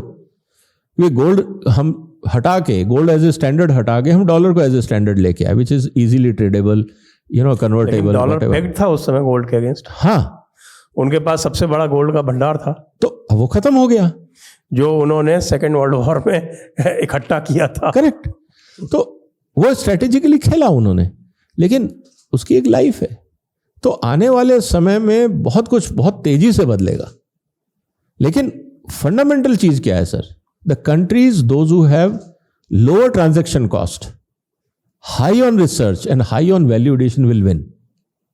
Commodity market में मार्जिन नहीं मिलेगा, क्योंकि क्या हो रहा है, ट्रांजैक्शन कॉस्ट, जैसे जैसे इंफ्रास्ट्रक्चर इंप्रूव होगा, ट्रांजैक्शन कॉस्ट कम आएगा, आपकी हैंडलिंग कॉस्ट कम आएगी, तो मार्जिन आपका श्रिंक होगा ही होगा। क्योंकि आज इंटरनेट पे सबको रेट पता है, प्राइस आर्बिट्राज तो हो ही नहीं सकता। आज आप इंडिया में कैमरे का रेट देखो, अमेरिका में देखो, दुबई में देखो, 5 मिनट में आपको सबके रेट पता लग जाते हैं। अब आपको पता है कि यार कौन सा मोबाइल कहाँ कितने में बिक रहा है, कैमरा कितने में बिक रहा है, कपड़ा कितने में बिक रहा है। आप क्यों फालतू पैसे दोगे? आप कहोगे ठीक है, जरूरत से ज़्यादा ट्रांजेक्शन कोई आ रहा होगा, उसको कह यार एक मोबाइल उठा ला, ये मॉडल चाहिए मेरे को, या ये कैमरा चाहिए। तो इंफॉर्मेशन से क्या हुआ, इंफॉर्मेशन शेयरिंग से जो एक आर्बिट्राज था, प्राइस आर्बिट्राज, वो खत्म हो गया। Now you have to win on merit, and merit will only come through research. Productivity will come through research, innovations. Point ये है जो मैं what I am driving at, वो ये है कि आर्टिफिशियली यूरोप ने और वेस्ट ने रिसोर्स कंपाउंडिंग करके और रिजर्व करेंसी के बेसिस पे खेल के, और इन्होंने अपनी इकोनॉमीज़ को हाई कॉस्ट इकोनॉमी बना लिया। इन्होंने लोगों के जो पर कैपिटा इनकम्स हैं वो बहुत बढ़ा दिए, तो इस कारण उनकी इकोनॉमी भी हाई कॉस्ट इकोनॉमी हो गई। तो अब वो मैन्युफैक्चरिंग पर तो खेल ही नहीं सकते, सवाल ही नहीं, रॉयल्टी पे खेलते हैं। तो अल्टीमेटली तो ये होगा कि ये तो इकोनॉमीज जो हैं उनकी पीक आ गई, हाँ। और वो तो अब डाउन ही डाउन जाएंगी। सर, आप स्कैंडिनेविया को देख लीजिए, पॉपुलेशन नहीं है, कहीं पे 20 मिलियन, 30 मिलियन, 25 मिलियन है। The whole economies technically are working on royalties. भाई आपकी रिसर्च फैसिलिटीज वहाँ हैं, नेस्ले वहाँ लोकेटेड है, या स्कैंडिनेवियन कंट्रीज के अंदर मल्टीनेशनल्स हैं, चाहे इलेक्ट्रिकल्स में है, ये भी हैं, आपने बहुत सारे ब्रांड्स देखे होंगे। They invest in other countries, they earn and send the royalty back. Licence fee क्या है? पैसा वापस ही तो ट्रांसफर कर रहे हैं, so that there economy sustains. Point ये है कि आज अगर वो टेक्नोलॉजी मैं इंडिया में रिसर्च करके उसके कॉम्पिटिटिव बना देता हूं, आपकी टेक्नोलॉजी नहीं चाहिए, आपको रॉयल्टी नहीं मिलेगी, क्योंकि इंडिया में लो कॉस्ट मेरे पास ऑप्शन मिल गया। इसीलिए मेरा यही कहना है कि जैसे जैसे अब जैसे मान लीजिए क्वांटम रिसर्च आप कर रहे हैं, हाइड्रोजन पे आप रिसर्च कर रहे हैं, indirectly what is the whole agenda of the world? To become self sufficient, self reliant. जैसे जैसे economies self reliant, self sufficient होंगी, यूरोप और अमेरिका और हाई कॉस्ट इकोनॉमीज की प्रॉब्लम बढ़ेंगी। वो माल बेचेंगे किसको? और मुझे आपसे चाहिए नहीं, वही क्वालिटी मुझे मिल भी रही है। तो ये जो ग्लोबलाइजेशन का 30 साल पहले एजेंडा चलाया गया था, उसका पर्पस यही था कि किसी भी तरह से ये जो इनकी हाई कॉस्ट इकोनॉमीज आगे कोलैप्स होने वाली हैं उसको बचा के रखो। हाँ, लेकिन मैंने वही कहा, जब हम शुरू में जो हम बात कर रहे थे उसमें मेरा यही कहना था कि उनकी सबसे बड़ी गलतफहमी थी कि ये डेवलपिंग कंट्री सुधरेंगे नहीं, सीखेंगे नहीं। ये एजम्पशन था इनका कि वी विल डिक्टेट। लेकिन यहां पे ये चीज गलत हो गई इनके साथ कि जब नॉलेज बेस इंटरनेट से स्प्रेड होगा तो जो स्किल सेट है, जो कॉम्पिटेंट ह्यूमन रिसोर्स है, वो बहुत तेजी से आगे होगा। मैं आपको एक छोटा सा उदाहरण देता हूं। बहुत सारी कॉन्फ्रेंसेस में हम जाते, वहां ये कहा जाता है फूड सेफ्टी में हम आपको बताएंगे। जब वो लेक्चर देते हैं वहां के एक्सपर्ट आके, तो हमें हंसी आती है, तुमने हमको यार अफ्रीका समझा हुआ है? जो तुम हमें आज लेक्चर दे रहे हो, 20 साल पहले हिंदुस्तान के कॉलेजेस में पढ़ चुके, हमने अपनी फैक्ट्रीज में लगा लिया, लेकिन आपको लगता है कि we are at par with Africa. उनको ये समझ में नहीं आता कि India has grown so fast, इसलिए उनके लेक्चर्स में आजकल दम नहीं दिखता है। May be they are expert from Europe और अमेरिका। आप उनके लेक्चर सुनते हो तो लगता है यार क्या बात कर रहा है, हमको क्या समझ रहा है कि हमें बच्चे हैं, इससे ज्यादा तो हमारे पास नॉलेज है। तो ये चैलेंज आ गया है और ये वहां उनको समझना पड़ेगा कि things have lot of water has flown and they have to accept the reality that we are no more third world countries, we are moving and inching fast. So what is your last word? I think India is a great opportunity, great future, domestic market, growing purchasing power. थोड़ा सा अगर हम quality पे और हमारे यहाँ पे जो ग्राउंड लेवल करप्शन है, ग्राउंड लेवल इंस्पेक्टर राज आज भी है, दो चीज़ों पे मैं कहता हूँ, हमारे यहाँ MSME को अगर हम एम्पावर करें with technology and skill sets, और हमारा एजुकेशन सिस्टम ये थ्योरी से हटके नीड बेस्ड, और जहां पे भी डिफेक्ट दिख रहे हैं उनका अगर रूट कॉज एनालिसिस कर दें, इंडिया कैन बीट चाइना। लेकिन अगर हम सिर्फ कहते रहेंगे कि भाषणबाजी में कि हमने पॉलिसी बना दी, उससे काम नहीं चलेगा। ये देखिए कि जो पॉलिसी आपने बनाई वो इंप्लीमेंट हो रही है या नहीं, इस पे जब तक मॉनिटरिंग प्राइम मिनिस्टर ऑफिस नहीं करेगा तो वो ड्रीम रहेगा। But dream has to be converted into reality and there is a huge opportunity for India. तो जो पीएम ने बोला कि don't delay, don't wait, come and capitalize the opportunity, that's a right statement. आपको बहुत बहुत धन्यवाद विजय सरदाना जी। आपने बहुत सारे huge range of economic issues पर हमको आपने एनलाइटन किया, दर्शकों को एनलाइटन किया। जय हिंद, वंदे मातरम। नमस्कार सर, वंदे मातरम।